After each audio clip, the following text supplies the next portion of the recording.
এরই মধ্যে নানান ঘটনায় প্রমাণিত হয়েছে যে আমেরিকার সঙ্গে অ্যাপেলের সম্পর্কে ভাঙন ধরেছে।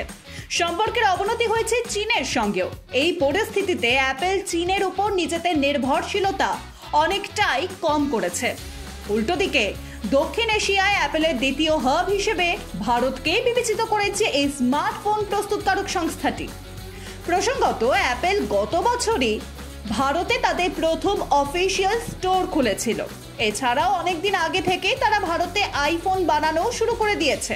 এই পরিস্থিতিতে দ্বিতীয় ত্রৈমাসিক আর্নিং কলে ভারত এবং অ্যাপেল নিয়ে বড় তথ্য দিলেন কোম্পানির সিইও টিম কুক।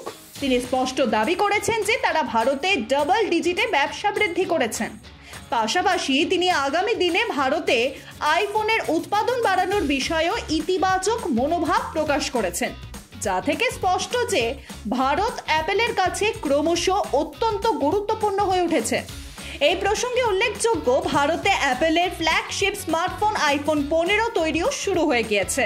ভারতে অ্যাপেলের বাজার নিয়ে টিম কুক নিজের উৎসাহ ব্যক্ত করেছেন।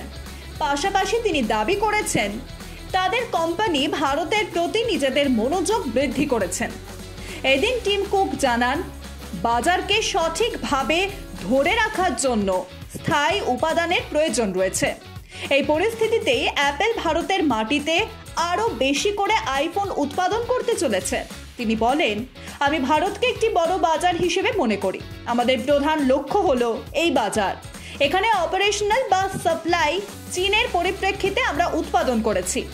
তাই বাস্তবসম্মত দৃষ্টিকোণ থেকে দেখতে গেলে ভারতে আমাদের উৎপাদন চালিয়ে যেতেই হবে। টিম কুক আরও বলেন, ভারতে আমরা গত বছরই মাত্র কয়েকটি স্টোর খুলেছি, কিন্তু এখানে প্রচুর সুযোগ রয়েছে। ভারতে আমাদের ব্যবসা সম্প্রসারণ করতে চাই। এরই পাশাপাশি ডেভেলপার ইকোসিস্টেমেও আমরা কাজ করছি। মার্কেট অপারেশন থেকে শুরু করে ডেভেলপার ইকোসিস্টেম প্রতিটি ক্ষেত্রেই কাজ করা হচ্ছে। প্রসঙ্গত, ভারতে এই মুহূর্তে আইফোনের বিভিন্ন মডেল তৈরি করছে অ্যাপেল। এরই পাশাপাশি তারা উৎপাদনের রজন্য ভারতীয় সংস্থা টাটা গ্রুপের সঙ্গেও হাত মিলিয়েছে। অ্যাপেল তাদের সাম্প্রতিক আইফোনের মডেল আইফোন 15 এবং উৎপাদনও ভারতে শুরু করে দিয়েছে। ইতিমধ্যেই জল্পনা তৈরি হয়ে গিয়েছে আইফোন 16-র সম্ভাব্য ফিচার্স নিয়েও। তবে ভারতে আইফোন 16 তৈরি হবে কিনা সেই বিষয়ে এখনো কিছু জানা যায়নি অ্যাপেলের তরফে। ব্যুরো রিপোর্ট, রেতম বাংলা।